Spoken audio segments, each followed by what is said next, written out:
Hello, everyone, and a very warm welcome to all of you to this webinar entitled Democracy at a Crossroads, Examining the Parliamentary Elections in Georgia, organized within the framework of the international REDEMOS research project.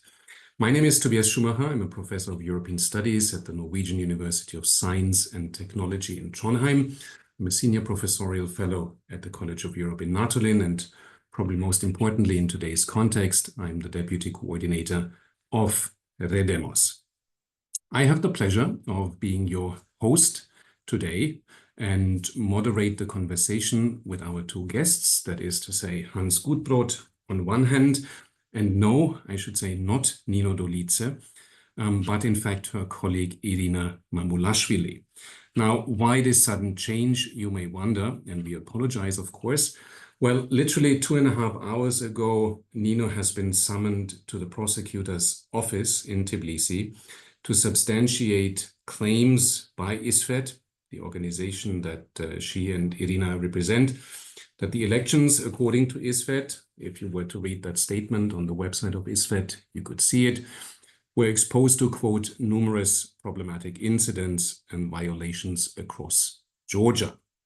So let's see what this leads to eventually, and I'm sure we're going to talk about it in a moment. All I can say, and most of you probably know that, even the president herself has been summoned by the prosecutor to substantiate her claims that the elections were rigged. Now, before I introduce both Irina and Hans and also make a few introductory remarks myself about today's topic, allow me to just say one or two words very quickly about REDEMOS, as not everyone here may be familiar with this project. REDEMOS, an abbreviation for Reconfiguring EU Democracy Support towards a Sustained Demos in the EU's Eastern Neighborhood, is an international research project funded by the European Union's Horizon Europe program. It runs from the 1st of December 2023 until at least the end of next year. And under the leadership of my colleague, Dr. Madalena Dobrescu, myself and our team here at NTNU, REDEMOS brings together a total of 11 European universities, research centers, think tanks, as well as one web-oriented SME. And REDEMOS is endowed with a budget of approximately 3.7 million euro, is destined to generate cutting-edge research and provide policy advice to the European Union with respect to EU and EU member states' democracy support efforts in what Brussels considers to be its eastern neighborhood. This brings me directly to today's topic. Arguably, Georgia's parliamentary elections held last Saturday were all about whether the country will remain oriented towards the West, and in particular the European Union, or move closer into Russia's orbit. Even though it has been argued by many that this is way too simplistic a binary, I think it cannot be denied that these elections were, as was actually stated by Giannodia just recently in the Journal of Democracy, a make or break election. A make or break election insofar as they could mark the end of Georgia's Euro-Atlantic integration, and of course, given Georgian Dream's rather openly communicated plans to eradicate civil society, the political opposition, independent media, set the country on a pathway towards autocratization, provided, of course, Ivanishvili's Georgian Dream were to win. By the same token, as it was argued, a win by the opposition would lead to A, the reversal and lifting of the recently adopted and highly contentious legislation, such as the so-called Russian Foreign Agents Law, the so-called LGBTQ law, pursue wide-ranging judiciary reforms, much overdue, end political violence and state capture, as a matter of fact, and put Georgia back on track as far as its frozen EU candidate status is concerned. In other words, the stakes could hardly have been higher in last Saturday's elections. Now, today, 4 days after the elections were held, Georgia continues to be faced with a situation in which its future remains in the balance. The Central Election Commission claims the Georgian Dream has won the elections by 53.9%, whereas the opposition and large segments of civil society, as you all probably know, consider the election to be stolen, refusing to recognize the results of last Saturday's vote. While international observers' reports are somewhat more muted, arguing that the elections, and I quote here, were marred by entrenched polarization and concerns over recently adopted legislation and divisive campaign rhetoric and widespread reports of pressure on voters, unquote. Local watchdogs such as ISFED and other rights groups are much more detailed and straightforward in their assessment as they point to countless election violations ranging from vote buying, bribery, the use of physical violence, intimidation, you name it. In the meantime, President Zurabishvili has declared the election result illegitimate, alleging election interference by a Russian special operation. These were the words that she used, and publicly called for protests, which in fact started Monday night. The Central Election Commission, and I will leave it there, in the meantime, decided to initiate a recount of a maximum of 14% of the vote. Now, where does this leave Georgian society, its democratic and EU European aspirations, how to interpret what happened and is in fact still happening? What will be the likely next steps both sides will take? How to make sense of rather conflicting international responses, you may say, to the outcome of these elections? How to understand the dynamics of the last 4 days, also from a more geopolitical angle? These and many more questions will be addressed by our webinar today, featuring again Irina Mamulashvili and Hans Gutbrod, two highly knowledgeable experts who kindly agreed to join us this afternoon, from Tbilisi and London, respectively.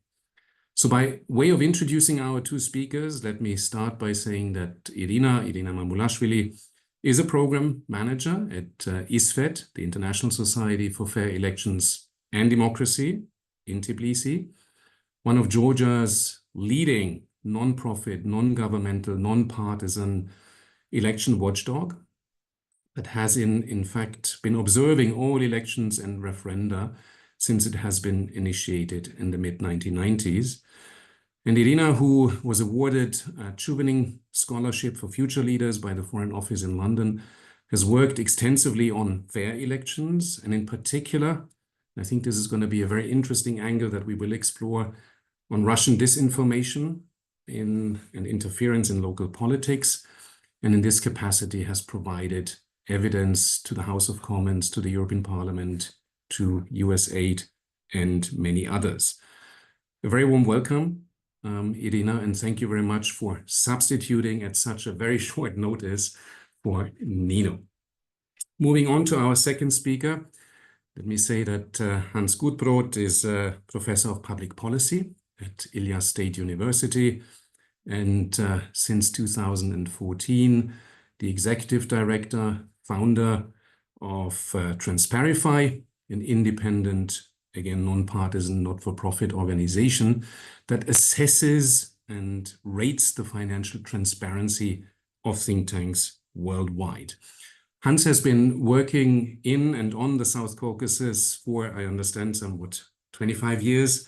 In various capacities, among others, he has been the regional director for the Caucasus Research Resource Center, the CRRC, one of our REDEMOS partners, as a matter of fact, between 2006 and 2012, and also at some point acted as an election monitor for the OSCE ODIHR.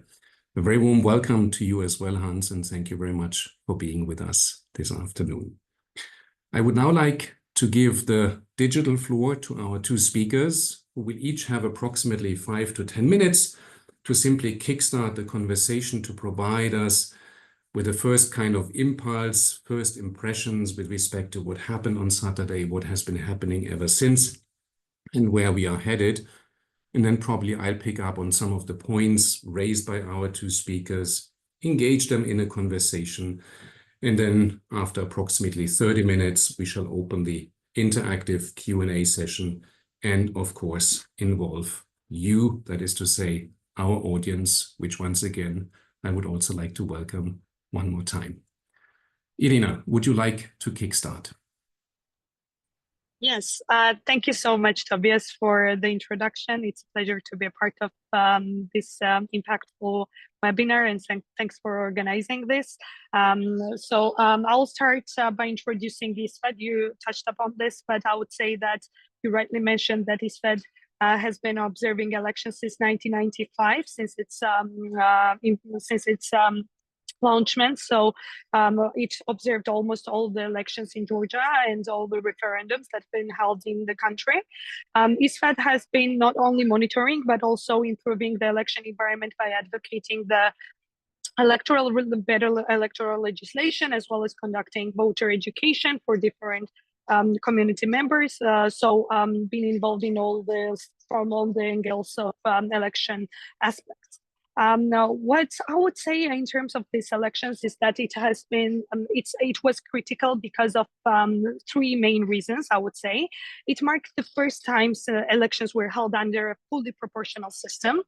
Electronic voting technologies was used nationwide, first time, like nationwide, but it was used before, but it was the first time when nationwide usage was in place, and it took place under Georgia's EU candidate status. Also, why it was especially important is because one of the 9 recommendations issued by the European Commission in the process of granting candidate status of Georgia is the holding of free, fair, and competitive parliamentary elections. So this is the reason why both the Georgian public and the international community closely monitored these elections, as they were seen as pivotal for Georgia's European aspirations and its progress towards democratic development. So it was kind of a testament to see if Georgia would stand this turbulent and continue its aspirations towards European integration and democratic development. Regrettably, however, the election process was marred by widespread violations, leading to conclusion that the elections were neither free nor fair, unfortunately. When we say that, we mean that we issued a lot of statements and on election day, as well as pre-election report. And when we say that it was not neither free nor fair, we mean that we should assess the entire process of election environment, not just on the election day, because pre-election environment actually determined a lot of things that resulted in the results of election day. What we mean here is that in pre-election environment, just to have clarity how ISFED observed the elections. Let me say what kind of mission we had. From 1st of June, we started unofficial pre-election monitoring because we believe that violations happen way in advance before the official pre-election as well as election day. That's why we started 5 months prior to the election day. Then we had official pre-election environment observation and obviously election day observation. We had 73 district representatives during the pre-election monitoring, and we had around 1,000 observers on election day inside polling stations, around 235 outside perimeter observers. This is very important one in Georgia's context, because in last elections, we saw that a lot of violations happened just outside the polling stations, because this is the law in Georgia that there shouldn't be gatherings or any kind of activities happening around 100 meters from the polling stations. But we've seen a lot of violations in this regard as well, and I'll touch upon them as well. And obviously post-election observation that we also have, and we had mobile teams and observers in president. All these combination of observing all this environment allows us to say that it was not conducted in free and fair way. What we mean here is, I should mention what leading to the election day. There were a lot of important issues that I should highlight. The first one is that prior developments have significantly affected the pre-election environment. Like Georgia faced start of pre-election campaign under condition of high political polarization, which was preceded by the adoption of the reintroduced draft law on so-called Russian law on transparency of foreign influence by the parliament, and overriding the presidential veto, regardless of continuous protests from the Georgian public and harsh criticism from the president of Georgia and Georgia's strategic Western partners. The adoption of the law was accompanied by an unprecedented campaign to discredit civil society, as well as attempts to intimidate government critics, threatening phone calls and even physical attacks. We saw that ruling party anti-Western, including Eurosceptic messages, became prominent during the election period. We saw these banners where they framed this pre-election environment as choice between war and peace, while opposition, pro-European opposition, framed this as a referendum between choosing isolation and influence under Russia or European future. On election day, there were a lot of violations happening, and I will quickly assess what were major violations here. We saw ballot stuffing, we saw of ballot papers, we saw vote bribery, we saw violations of observers' rights because they were not, and several times they were excluded from these polling stations. We saw that the huge thing, and one of the innovation, let's say, methods we saw was confiscation of ID cards and collecting of personal data of voters and controlling it to control their voting intentions to be sacked. Also mobilizing voters outside polling stations. Cars were there, different gatherings of criminal groups, etc. So this is why we believe that all combination of pre-election environments incidents, as well as on election day effects that happened on election day, in combination of these violations, the results cannot reflect the will of the voters. Now, just to be more specific on election day observation, I would say that in 31% of polling stations, we identified cases of vote tracking at outside perimeter. Also, the organization recorded instances of verbal and physical confrontations or threats at the outside perimeter, again, of 11% of polling stations. There were voter transportation detected at 19% of polling stations, and vote bribery at 13%. So there has been a lot of violations happen. All this as said, all these effects resulted in us stating that these elections were neither free nor fair. Should you have any questions there or need more insights about on any of these issues, I'm happy to answer that. And yeah, we're in the process of monitoring post-election and filing complaints and following up on incidents. We had this data collection center in Tbilisi in our office, as well as lawyers were there, so helping observers to file complaints, and in case they need any legal advice, they were there. And it was quite an intensive period for us and all these observers, because it was not only violations that happened, but us as a representatives of the civil society, it was quite stressful because of discrediting and disinformation campaigns against us. Thank you very much. Thank you very much, Irina, for this very first impulse of yours. I think you alluded already to a number of very important issues that we will touch upon in a moment in more detail. And you have already sparked a number of questions from our audience, which I would like to bring in as we go along and address these questions individually. But for the time being, maybe we just go over to Hans to offer him a chance to share with us his initial reflections, and then we take it from there. Hans, over to you. Thank you, Tobias. And I very much agree with Irina, who I think has laid out the case very well. I would say the way that I would articulate it is that many Georgians rightly feel that their future, their European future, has been taken away. And it's been taken away in two ways.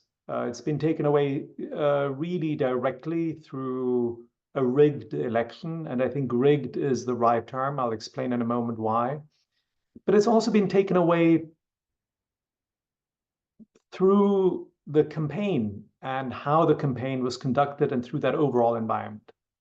If you kind of allege that the EU is financing terrorism, if you personally vilify European ambassadors, then that's not really something that takes the country in any way into a European future. It's a very, very sharp departure away from that.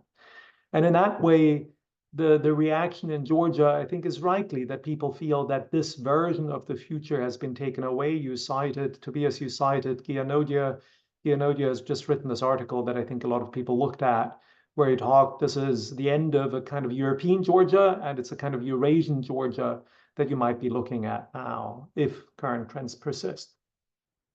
Now, what I think is important is to see all of this, and again, I very much agree with the way that Irina had done that, to see this as part of a broader pattern of what I think is best called an authoritarian assault. I've also described in other contexts as a kind of coup. It's an unlawful seizure of power, and that has extended across all institutions. Now, not that things were necessarily that great under the Georgian Dream previously, but since 2021, we've seen an acceleration where previously institutions that had a degree of independence. That was not the judiciary, I should add, because the judiciary had already been kind of subjugated to effectively control. It's a bit more of a feudal relationship between a kind of a clan that's in charge there and the people centrally in power. But institutions that previously had a degree of independence in the cultural sphere, for example, where these institutions had been brought under control, and very notably regulatory institutions. And one institution to highlight there is the National Bank of Georgia, which is in charge of monetary policy.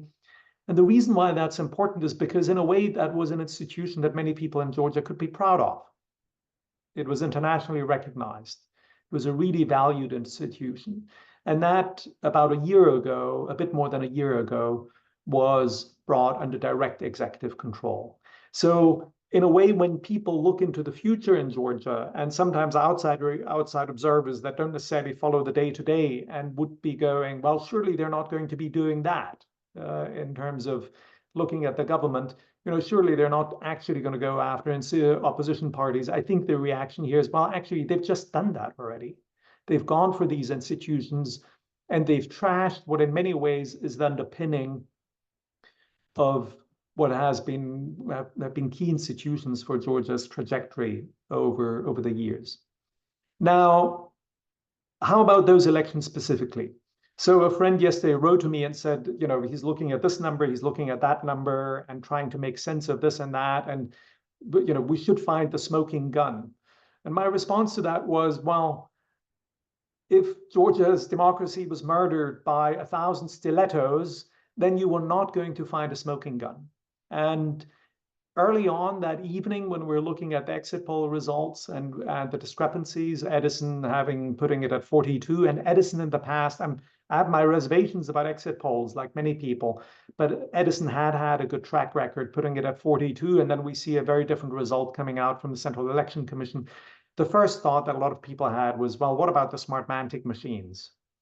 And phone calls were placed even to the CEO of the Smartmatic, and in the end, I think it became much clearer where the actual story is. And my own sense, again, I've been in the country for a while, and as these things go, you end up talking to people outside Tbilisi, is that the story overwhelmingly is a story of bribery on an unprecedented scale and of intimidation on a large scale. Now, none of these things are new, but what they did was they used tools and mechanisms that they previously had, and knowing that they were in a tough spot, because there is an understanding that the government internal polls, ruling party internal polls, there are some slides floating around, one doesn't entirely know the provenance, but that the internal polls showed them having somewhere 33% support in the population, still a lot, partially on the war narrative, because economically people feel exhausted, they're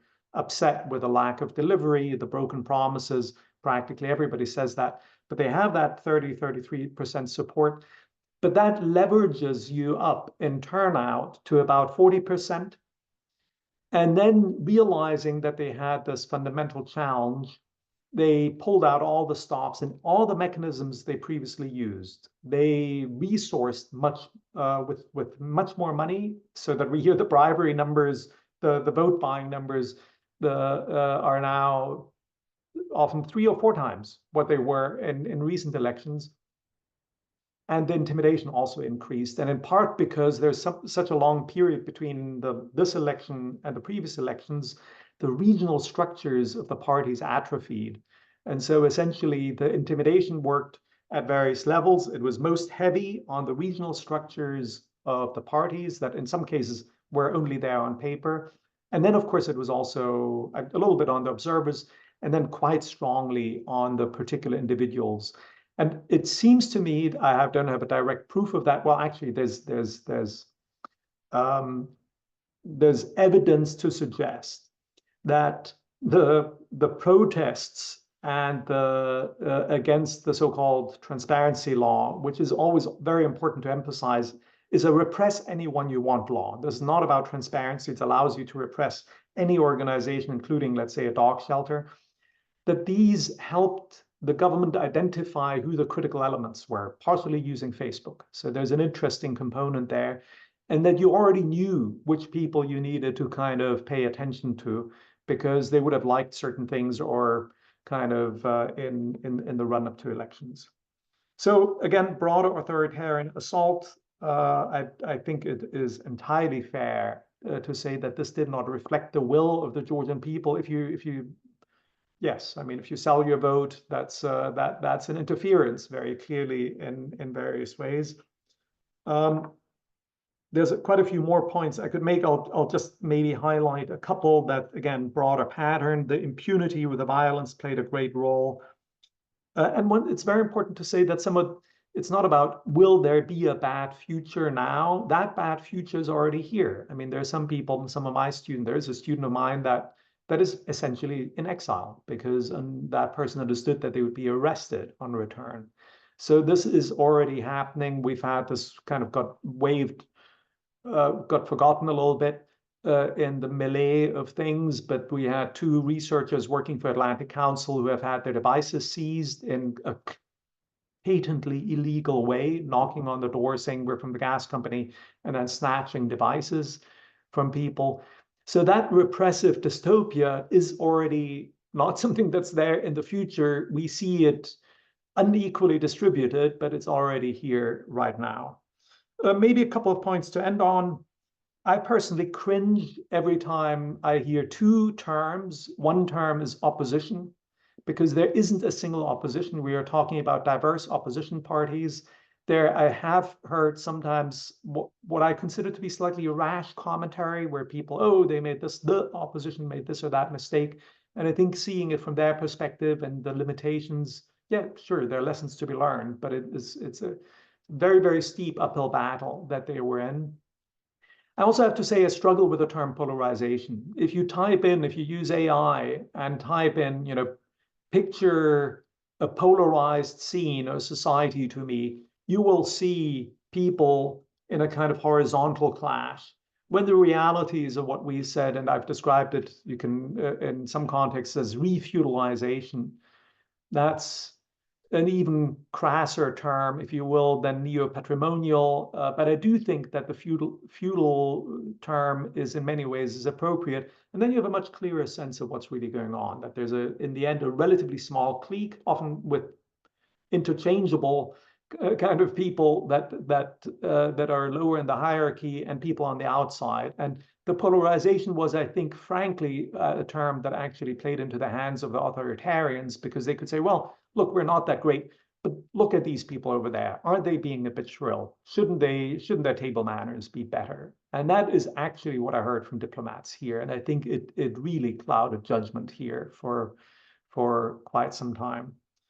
I do think that what we've seen in Georgia, and tying right into the theme of what you do work on, this reconfiguring EU democracy support, there's elements in which we've seen in Georgia where it really fundamentally challenges the paradigm.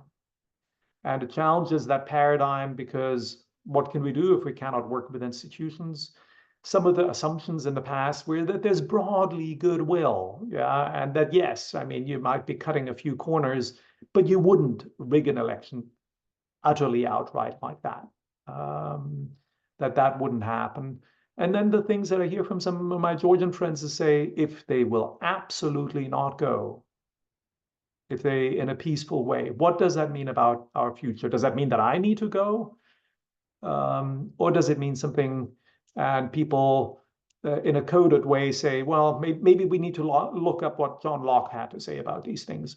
So there are, I think, in many ways, I've said this in other contexts, and I'm going to end on that.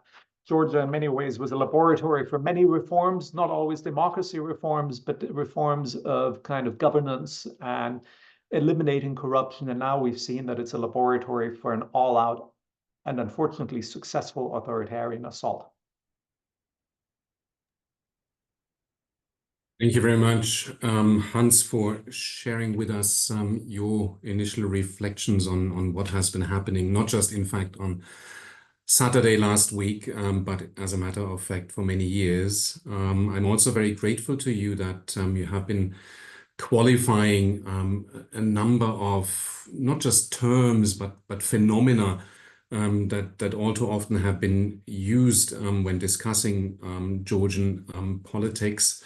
Not least with a view to make very clear to each one of us here, but also to a wider and broader audience, that, for instance, when it comes to polarization, there is much more to it than what meets the eye.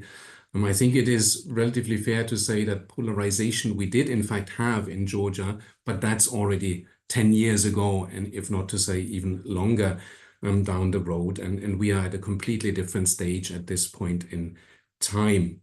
And the same, of course, also goes for this misleading notion, and I have even been using the term myself, opposition, as it implies a certain degree of homogeneity, which is simply not out there, obviously. At the end of the day, what you're providing us with, Hans, is a very sobering assessment of where we are and in a way where Georgia is headed. And that would bring me also to the first, maybe one or two questions, one to each one of you, also being inspired by some of the questions that have been raised by our participants. The first one would go to you, Irina. Can you substantiate maybe a little bit? Can you elaborate on the extent to which, how should I say, criminal groups, extrajudicial kind of actors have been involved in the actual process on Saturday of rigging the elections? Both you and Hans have alluded to this a little bit, but maybe you can provide us with some sort of better ideas as in what happened. And by extension, do we have any tangible evidence, any proof of the claim that this has been Russia-sponsored, which of course brings us to external interference? And the question that would go to you, Hans, for now is, picking up on the fact that Nino, as well as the president and so many others, are now being summoned to the prosecutor's office to substantiate their claims that these elections were rigged, and so on and so forth. Now, if we are in a situation, as you aptly pointed out, where there has been this authoritarian assault on institutions where de facto there are no more independent, trustworthy, legitimate institutions, where does that lead us with? Now that the prosecutor and the authorities have at least rhetorically argued that, yeah, we're going to look into all these claims and potentially do a recount of at least a share of the vote. Isn't that at the end of the day just another tool in this larger toolbox that you referred to in the context of this autocratic learning that this regime has undergone to just consolidate what eventually came out on Saturday, namely this very rigged election results, and by extension, the increasingly autocratic rule of this government? Maybe Irina, you first, and then over to you, Hans. Thank you, Tobias, and thanks, Hans, for such an insightful comments. So what I would say about Russian interference, we don't have any proofs and we're not observing this process from that perspective. What we are observing at ISFED is obviously election observation, but what we also do is social media monitoring, which means that we're not only monitoring domestic actors, but pro-Kremlin narratives and anti-Western messages spread across social media, because we started this social media monitoring in the context of elections since 2018, and since then we've been monitoring these platforms to see what messages are shifted there, because it's another important information source for the Georgian public. As we know, like 70% of Georgian population are using this as an information source.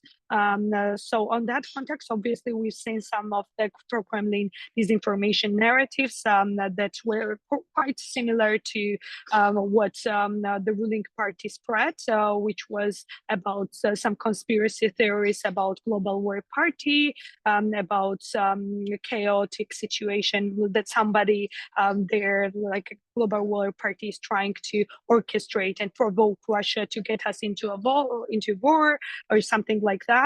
Also, this war and peace kind of messages, and that opposition wants us. Opposition is like associated with this global war party, who wants to get us involved into a war.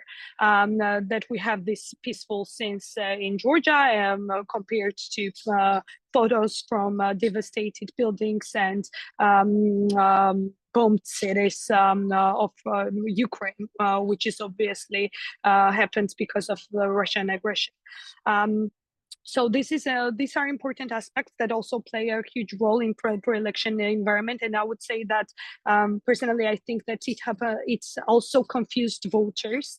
This disinformation campaign was quite successful, to be honest, in terms of getting voters confused what's really happening there, who are like our partners and who are enemies. This kind of confusion resulted in people getting confused and believing that these narratives are right, and that there might be any issue and any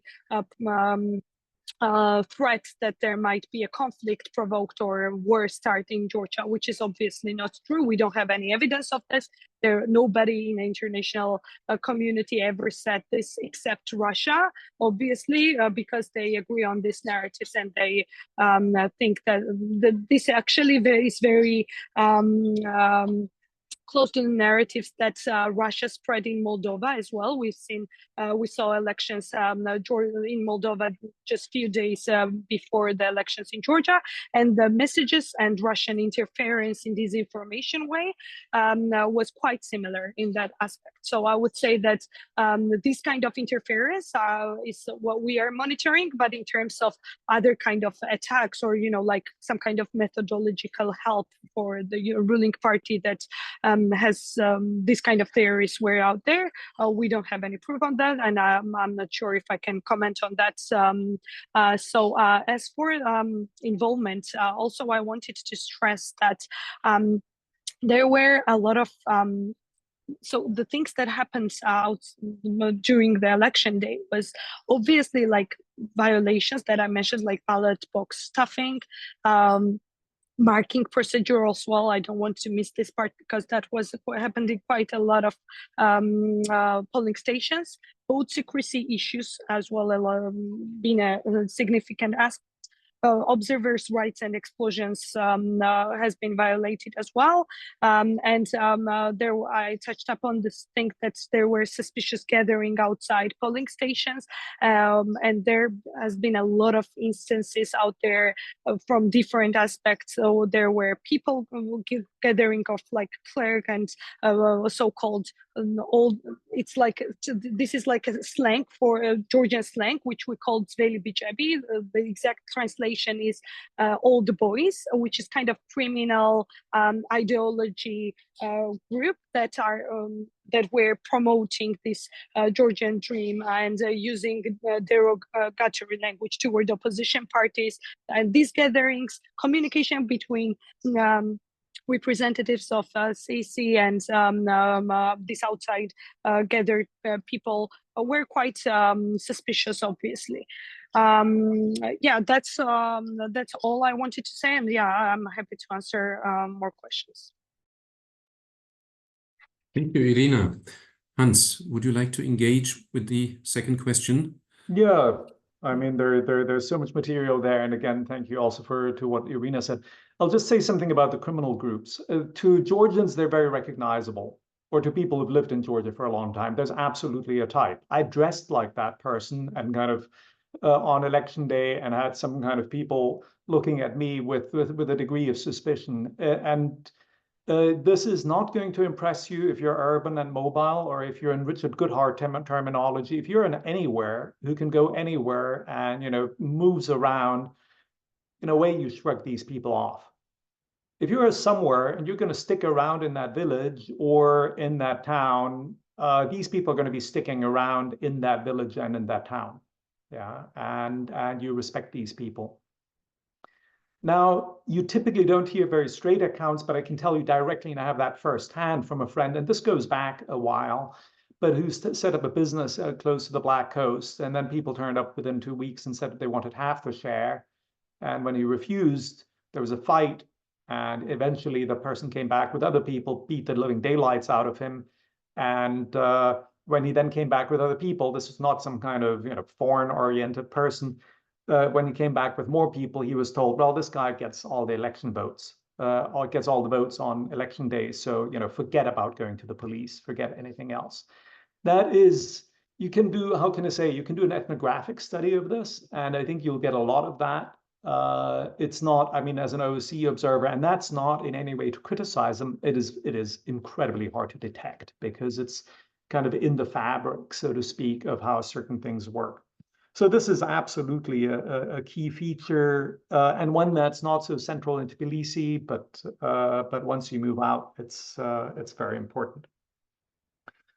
Now, about the recount and institutions, the problem is if the government, the ruling party, sees really absolutely everything as a zero-sum game, and if the conviction is that showing a degree of weakness is already a signal to your own people, including the criminals, or people that are in some borderline kind of gray area, that you might kind of be weakening, then in the end, institutions have a very limited reach. And so the memory in Georgia, you know, from the outside, you can see how some, again, diplomats might get very enthusiastic and say, well, but they're doing a recount.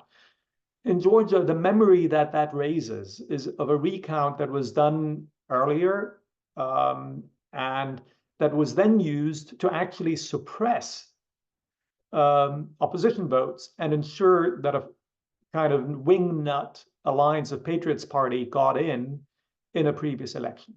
And so the suspicion with these things is they're made to look relatively nice, and then in the end, these things, almost in a kind of flipping motion, get used against the fair process. And you could almost say the same about the electronic kind of counting machines, or that people initially thought this was a great idea, and then initially thought it might be a good idea if the voting booth, so to speak, if that was a little bit folded down so that people couldn't take a photograph. And the end result was, as some people pointed out to me, the opposition parties were at the top, the ruling party was at the bottom. So even where you had the pen over the ballot was seen as, and out in the countrysides, you go in, you don't entirely understand. There's all sorts of electronic stuff. There's a camera somewhere. Do you believe your ballot is safe or not? Well, so these features, how can I say, it's like a total war kind of metaphor, yeah, where everything that's there ends up getting used as a weapon and ends up being mobilized in particular ways. And so I think where that leaves things is that I think right now the question that people immediately I think is kind of 3 R's kind of come to mind a little bit to me, which is regrouping, just kind of, in some ways, people like Irina, I assume Irina, I don't know exactly your context right now, but Irina and her colleagues and others, they're incredibly exhausted because they've been at it for a long time. And that kind of, that they would blow up the rule book so entirely is a blow. And then the questions, so it's regrouping questions of resilience. And even one word that a Georgian friend sent to me, it's about organizing resistance. And, whatever you think that resistance, that shape needs to be. But I mean, if all the laws get weaponized, that's an overused term, but it's still the right term here. If all the laws get mobilized and it's all stacked on one side, then you may just need to rethink. I'm still optimistic that maybe the mayoral elections, because elections there in Tbilisi are a little harder to rig, but that may be an opening. But if I say this to my Georgian colleagues and friends, I often get dismissed out of hand. And I mean, it's very hard for people to believe that a different future is possible at this point.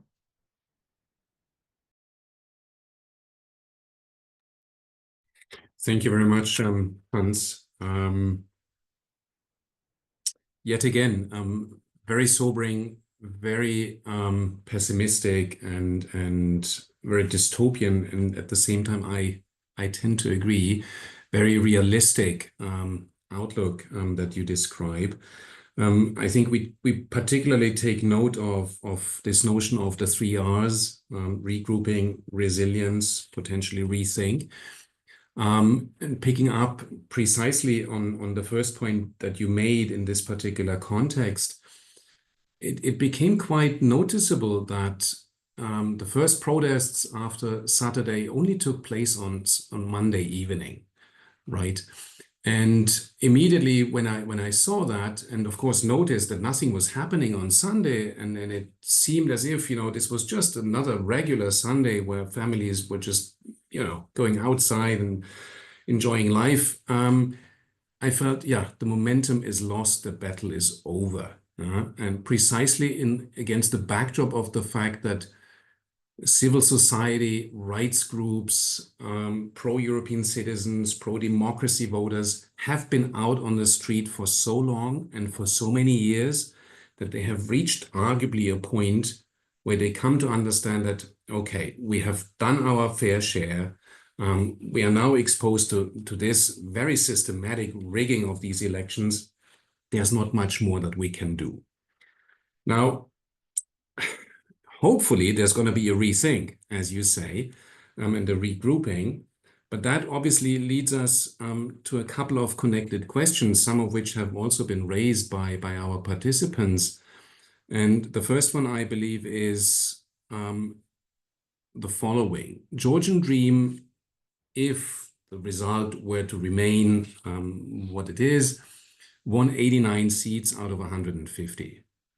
Prior to the elections, they have declared very brutally in a way and vulgarly that we're going to eradicate, as I said before, civil society. We're going to eradicate the opposition, and I'm using the term independent media, etc., etc.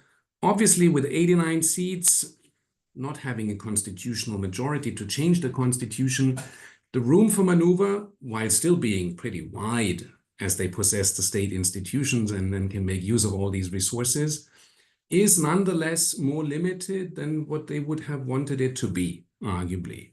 Do you share that assessment? Hans, that's a question to you. Will this actually, the result itself, limit Georgian Dream's room for maneuver or not?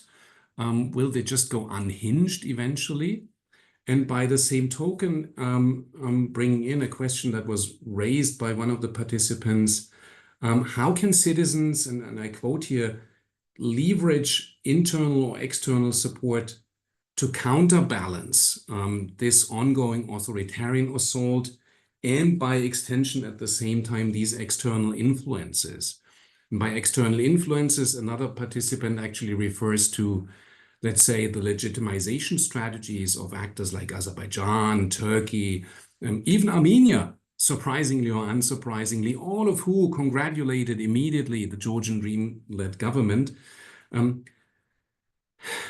How can they counterbalance this? And maybe this is a question for you, Irina, or maybe both of you. I leave it up to you. Hans, to you first, and then over to you, Irina. Yeah, these are good questions and excellent questions. And what to make of Parliament and whether to be in there. And that's one of the debates right now, boycott or not boycott. I'm in the Menshevik view and the minority view that the boycott, while I understand is, I think, totally legitimate, carries risks. And this is from the point of view of just looking at the resources of what it takes to be at the political table and how difficult that is. But I understand that people take exception to that pragmatism, so to speak, and whether one maybe waits for a certain period, I think, that remains to be seen. But I think at least it's something that people should kind of discuss kind of respectfully. In terms of what's going to come in Bidzina, it's an unusual combination of a totally warped worldview and outstandingly nuanced tactics. Some of you know that I've written a longer piece about describing him as both as the loneliest man in the Caucasus and as the kind of a Macbeth-like figure. It's appeared in German, but I also have, not for huge distribution, but an English copy, because I felt it was important to understand what really goes on there. And the reason why that's so important is because, if I've corrected, so to speak, the use of other or the use of language by others, I think there's a risk of even talking about the Georgian Dream as a party. It is the political vehicle of one man, and it is fully owned and fully subservient. And yes, we know charismatic leaders of parties that can snip their finger in particular ways in other contexts, but it is very, very rare to have a party that is so just a creation of a single figure and unlikely to survive him by more than a week or three. And in that way, what he's shown himself to be is both vindictive, but also very methodical. So, I mean, he has been biding his time when he had battles with particular figures, whether those are former subordinates like Georgi Bachiashvili, who's still at large, but may very well be charged soon. And the battle with him has been going on for a time, or various opposition figures. So when he threatened the opposition in 2012 that they should get out of politics, the way that conversation has been reported to me was that people said, well, this is going to be bad. What you threatened is going to be bad for Georgia, and it's ultimately going to be bad for you also.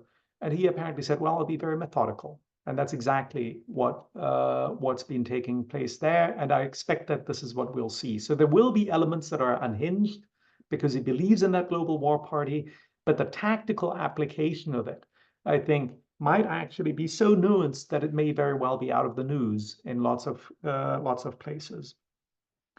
And where that leaves people, in particular, to leverage and counterbalance. My former lecturer and friend Erika Benner has at some point pointed to Jean-Jacques Rousseau and the letter to the people of Poland, where Rousseau says, kind of preparing the Polish aristocrats for a long time of oppression, says you have to concentrate on culture, because that will allow you to survive. And it will also, if you dazzle your countrymen, countrywomen with it, it'll give you a space of legitimacy for some while. That clearly with Tsiolukiani didn't work, but in other contexts, it may work. But we need to think about these kinds of contexts, and the fundamental challenge in that is the poverty in Georgia. Because out in the regions, there's a long post by Beka Kobachidze, a really a luminous figure, so to speak, on the Georgian. He doesn't publish quite as much as Gia Nodia, but a luminous figure. There's a long post in Georgian on Facebook yesterday or today, and you can, with Google Translate, you can read it very well. And he describes how the poverty out in the regions means it is practically impossible to really offer a political alternative. You can be quietist, you can stay totally silent, but actually be offering an alternative is impossible. And so this is really the fundamental challenge, that the economic base for creating a kind of alternative space, that's very limited. And if you go into immigration, your voting rights are curtailed. We didn't even talk about that there were not really enough polling stations abroad, and you're very, very far away, and so on and so forth. And so this challenge of how to recreate that, and again, what external actors can do, not arrest, I should say, but the the raid, that's the word that I'm looking for, the raid on Sopo, Gilava, and Etobusiyashvili was a warning sign in that regard, because it targeted their finances also, and the idea that you could be in Georgia and potentially financed as an individual contractor seems to have been imperiled in that way also. So I think there are many questions. I think it's important in the situation not to give up. We're part of a much broader battle of a kind of authoritarian assault, and the realities we need to fight. And with fight, I mean, not necessarily with weapons, but we need to really understand that this is a global thing that's going on. It's not just here, it's happening in lots of places. And we need to find the weaknesses on the other side also. And we need, in some cases, just surviving is already victory. Thank you very much, Hans. And thank you also for bringing in the whole socio-economic dimension of this and past elections, as a matter of fact, as well as the external dimension, to which I would like to turn in a moment. But maybe first to you, Irina. And I would then also want to bring in one more question from the audience. Before then, again, we may want to shift a little bit towards, let's say, more international and geopolitical dimensions of all of this. Irina, over to you. Sure. Thanks, Hans, for such an insightful comments. That was really interesting. What I wanted to emphasize is actually, Hans touched upon this, but in regions, it was such a difference. What was voter behavior in big cities and in regions? What we observed in big cities, they have almost lost in all big cities. And it was because, obviously, of this disinformation campaign and vote bribery and vulnerability of voters to be said. For example, in regions, we conducted research. It was conducted in 2020 with CRRC, ISFED with CRRC, and we observed that we had these focus groups and socially vulnerable citizens, meaning that those who get social aid, said that they are afraid that somebody could understand whom they voted for, and that their social aid would be suspended. So the thing for this is not only because this is what they believe, but this is what they've been said. The ruling party representatives possibly said to them, because of this pressure that they might, they might identify whom they voted for, makes them think that this is the only way for them to survive. We tried all our efforts to raise their awareness that vote is secret, that they can vote whom they wanted to, but obviously vote secrecy was also violated. Now, we saw today a very important statement from Gaila, one of the largest and oldest civil society representative who also observed these elections, that they are requesting annulment of the results of electronically equipped precincts. This was because of actually the vote secrecy issue here.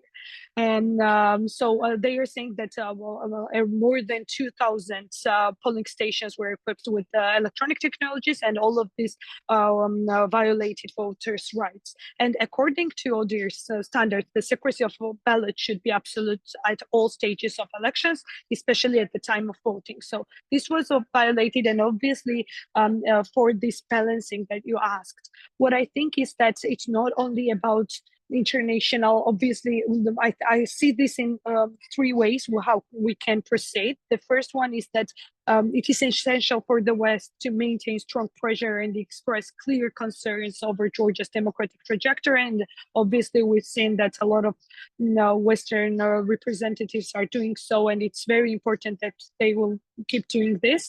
And at local level, I think that role of civil society is now more critical than ever. Now, ISFED, Gaila, and other observer groups should gather all this evidence and proof that about the violations, and prove that these elections were not conducted in a way that Georgian people deserved. Also, it is very important for Georgian people to not to lose hope or slip into nihilism, because we've seen that it was quite an issue throughout this time, that people, especially young people, were not quite involved in political and electoral processes. And opposite to this, we saw that after the foreign agents law in the reintroduction, a lot of youth representatives came out to the streets and protested. But now it is very important they don't slip into nihilism. So balancing these three, I would say, is critical, and we should focus all our efforts to gather evidence and show the world and obviously the people that these elections were stolen. Thank you so much, Irina.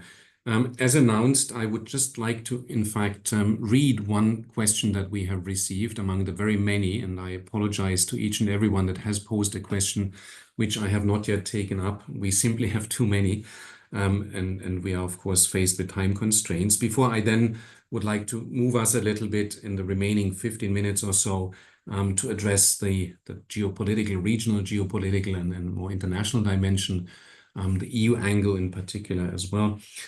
So the question goes as follows and has been raised by Gela Andrew Suli. For many Georgia watchers, all elections starting from the 2018 presidential and followed by 2020 parliamentary and 2021 regional elections have been marked by escalating irregularities, such as the usage of state resources, vote buying, etc. Still, very few people, opposition politicians, as well as political commentators, raised alarm prior to this election that the ruling GD party would do anything, just anything in its power to declare victory. In hindsight, knowing well that the GD would not play by election rules, would a different strategy from the opposition, as well as a more forceful involvement from Georgia's friends and partners, and I guess this also refers to the EU and the US, make a difference to keep the level of falsification by the GD in check, thus making the end result more in line with the polls done by international companies? In other words, have we missed the broader picture accidentally or even deliberately, turning a blind eye to realities on the ground? Maybe each one of you very briefly on this one before we then move on. Now, Hans, you go first. Yeah, this is such a great question. And on many levels, yes, we missed a key bit. We missed a key bit, but again, just to illustrate the realities, I mean, the opposition parties were incredibly strapped, not all of them, but some. And I don't for a moment think that I'm kind of saying this as a kind of complaint. This was a decision. I've helped friends in various ways, civil society, etc., over the last 6 months. I've done maybe 4 or 5 days of paid work in the last 6 months, and I haven't been paid by my university because I haven't been teaching. And this is from someone who, when I actually do work, I can recoup. But that is, and imagine you're a Georgian in this kind of situation. So it is incredibly precarious in terms of where you are. And I've heard that comment from the outside. Why did nobody see this? There wasn't any function that really looked closely at what the Georgian Dream was doing. And there's an interesting component, actually, that's a little interesting sidebar, that I think partially because of the homogenization of Facebook, the idea that you have, and forgive if I go really into kind of wild territory here for a moment, the kind of Snape strategy that you would have someone on the inside of the Georgian Dream that leaks things out has almost become very difficult because people see who's aligned where. And if you're still on the Georgian Dream side, it's incredibly difficult, and conversely in the way that things part. And so while there were a few internal leaks, there are absolutely key bits that were missing. And in hindsight, I think the message, if you engage in mass vote buying and bribery and intimidation, then there will also be direct consequences. It's not just kind of, blood on the street, but if these patterns repeat, and that wasn't expressed clearly enough. And that in part, the Steve Bannon strategy of flooding the zone, that there's so much bad stuff happening, and the personal insults, etc., to the ambassadors great distraction, because people are busy for a few days just reeling from that. And so they did that very successfully.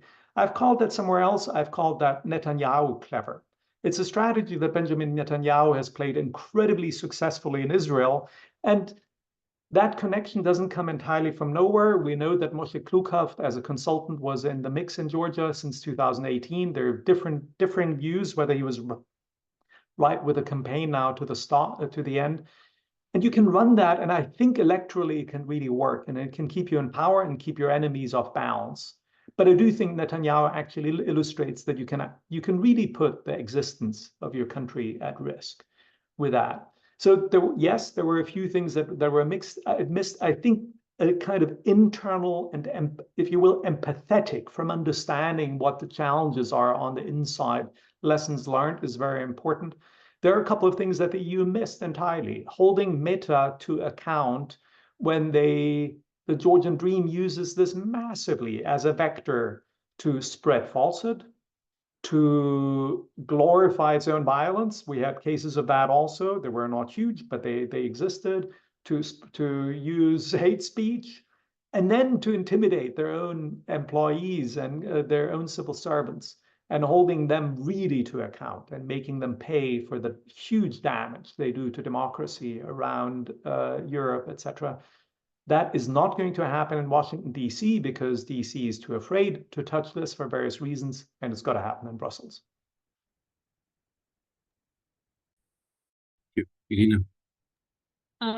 Yeah, I agree with Hans, obviously, because there has been a lot of, from international standpoint, I would say that regionally, if we look at this to the developments on a regional perspective, I would say that Russia has been employing a very similar methods and strategies in the context of elections and beyond, in terms of disinformation.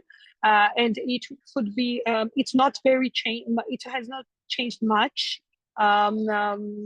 throughout the time.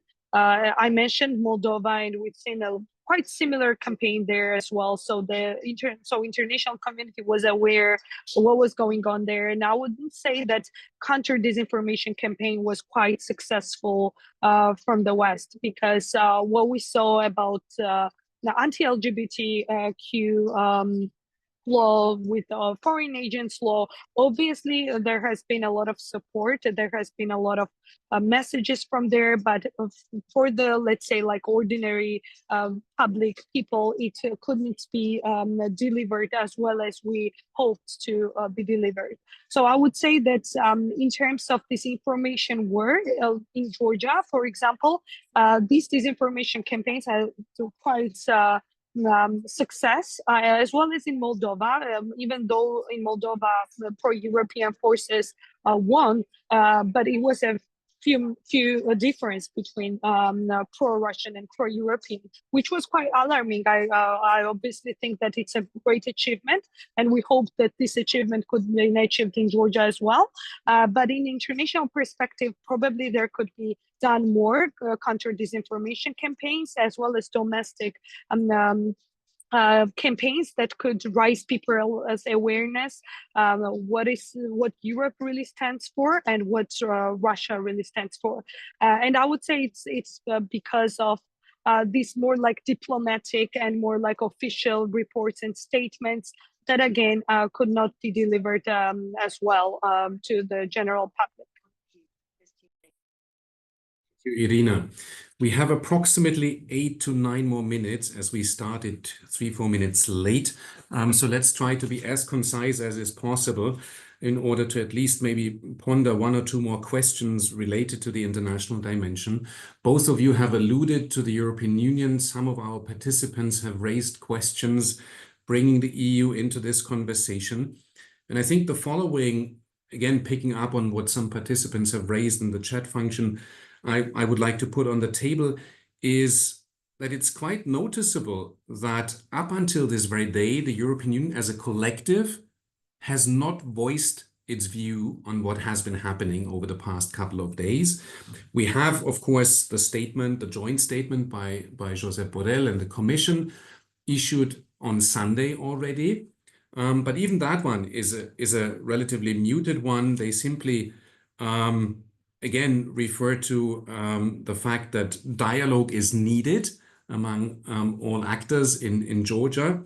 Something that, and this is actually something I would want to ask you as well, it has been tried and tested in the past and repeatedly failed, showing that dialogue, as a matter of fact, in this very hostile climate is no longer an option, as neither side or sides would be committed to it and the outcomes of such a dialogue. Would you agree with this view?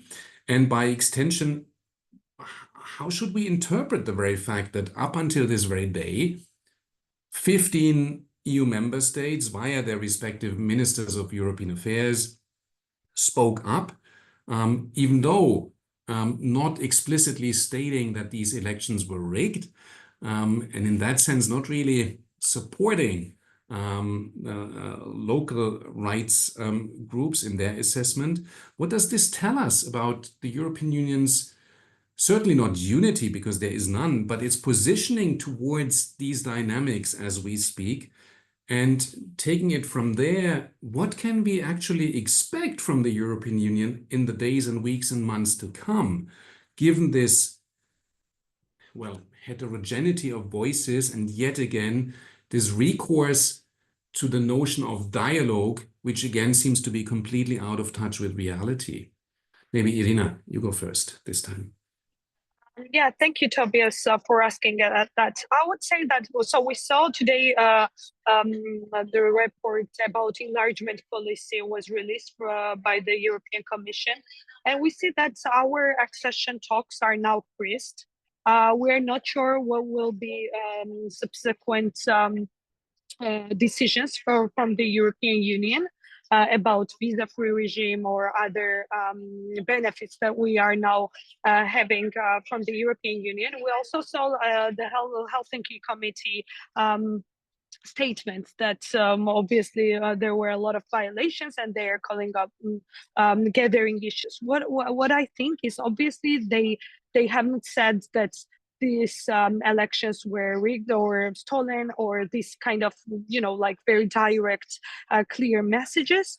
But what I think is, in case we, as civil society, collect all this evidence and provide all this evidence to the international community and the European Union, and we'll have proof that with the percent, with the numbers, then they would more easily state and like share their concerns with clarity how to frame these elections. Before that, I believe they are quite careful with assessing, because obviously that's diplomatic language again, and we understand this, and we see that they are supporting us, they are having close eye on us, and it's much appreciated. But that's why I'm saying it's our mission at this point to collect all this information, the people who observed this monitoring, and Kaila did a great job by stating exact numbers, and are requesting for annuling the polling stations that where the election technologies were used. So I think that following our work, we'll probably see more harsh rhetoric from that. Thank you, Irina. Hans. Yeah, great question. I mean, what I would say is more broadly the challenge, the paradigmatic challenge that raises, and taking the assault really seriously, and understanding that if this can happen to a place where there's a lot of people favoring kind of Europe as Georgia, then this can come to other places too. So I think that that's very important, and in line with a question we also got from, or the comment there from Moldova.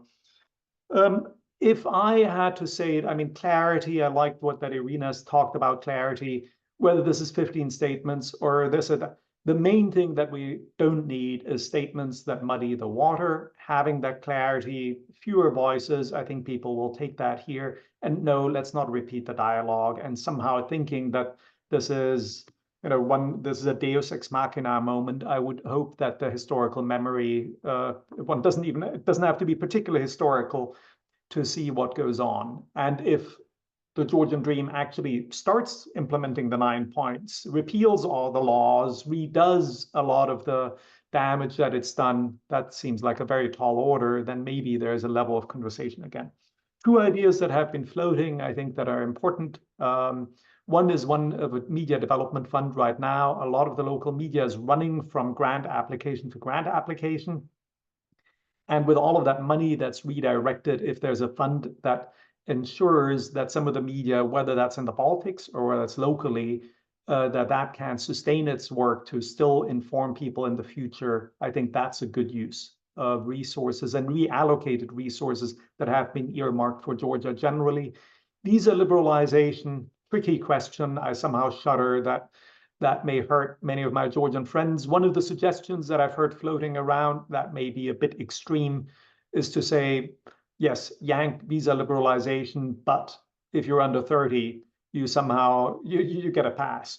Making the argument, younger generation, hey, come, come to Europe and actually, yes, have some conversations with the grandparents about what that entails.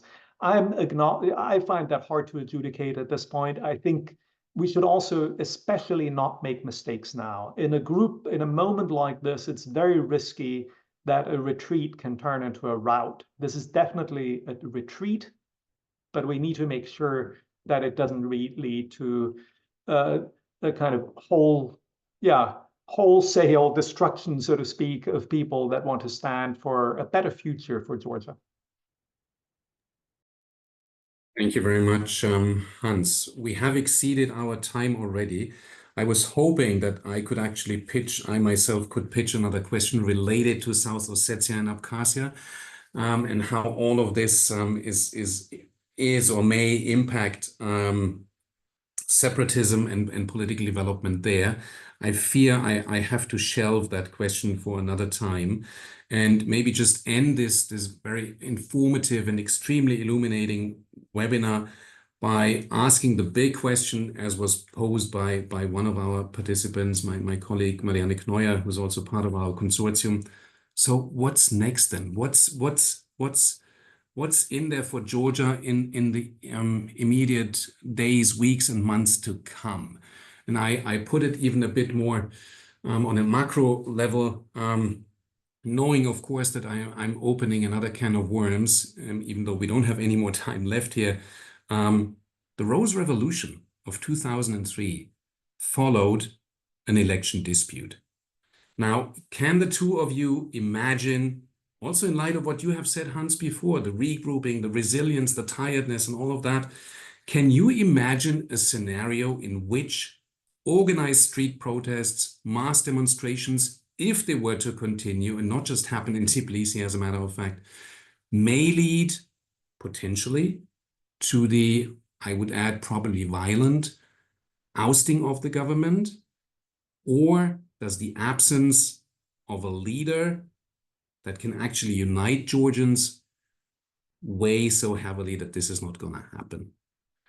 1 minute each. I know this is a mission impossible, but this is a question that is being pondered in Brussels, in the corridors, among various institutions, and I guess many of our listeners would want to have an answer, to the extent that an answer can be given at the end of this webinar. Irina, you go first. Hans, you will have the last word then. Thanks a lot, Tobias. You rightly mentioned that to answer that question is mission impossible, because it's quite like abstract ideas that I can just provide. I don't want to sound repetitive, but from our perspective, like ISFED perspective, we're not quite focusing on some kind of abstract ideas what could happen, but more on facts that are currently happening.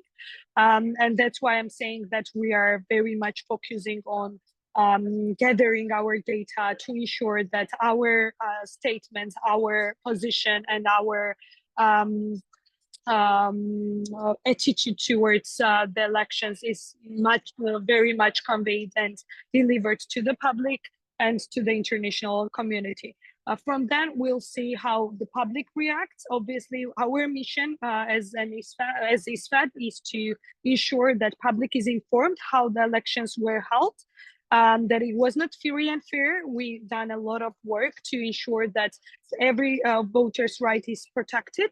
What we had in our resource, Unfortunately, we've seen what we've seen, and we try to now defend all these post-election results as possible to ensure that these elections will get the international community's attention as it needs. So what I hope is that we'll not stop fighting and we'll not stop being committed and dedicated to our European future and democratic values, and people's right to have free and fair elections will be upheld.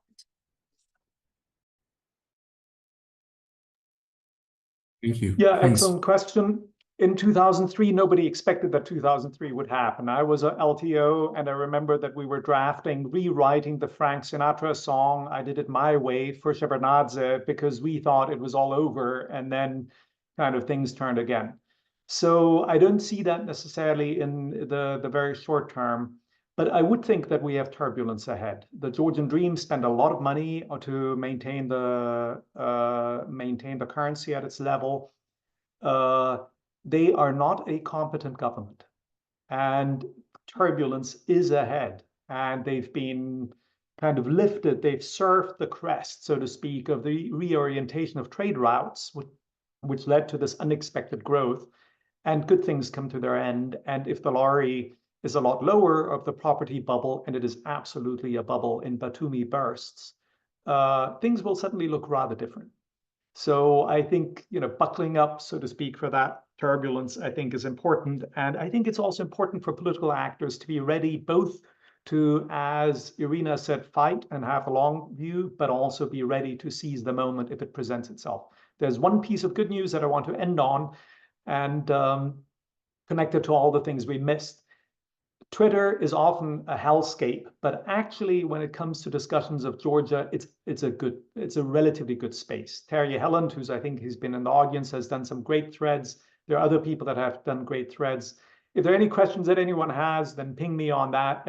I found the discussions there. It's actually one of the few good spaces maybe on Twitter overall.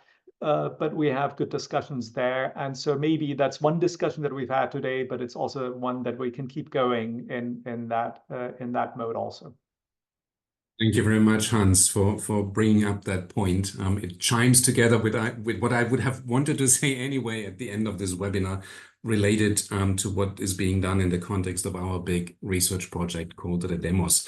Thank you, Irina. Thank you, Hans, for your extremely, extremely thought-provoking and insightful and well-informed, comprehensive, I should say, and of course, very timely reflections in the context of this webinar. I would also like to thank our audiences, our participants, also for raising so many crucial and truly important and relevant questions. Obviously, as we could all sense, we could go on for another hour and probably much longer.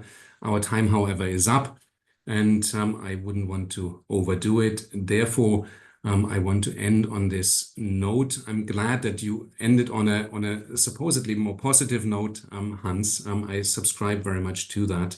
And on that note, would want to add, should you also want to learn a little bit more about what is being done in the context of this project, please consult our website, redemos.eu, subscribe to our newsletter.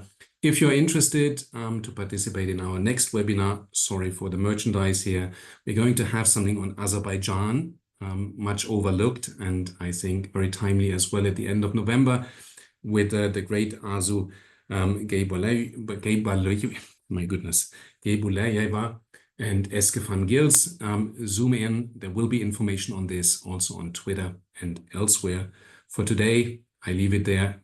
Thank our speakers once again, and of course, our participants. Take good care, and we will continue to follow very closely what is happening in Georgia.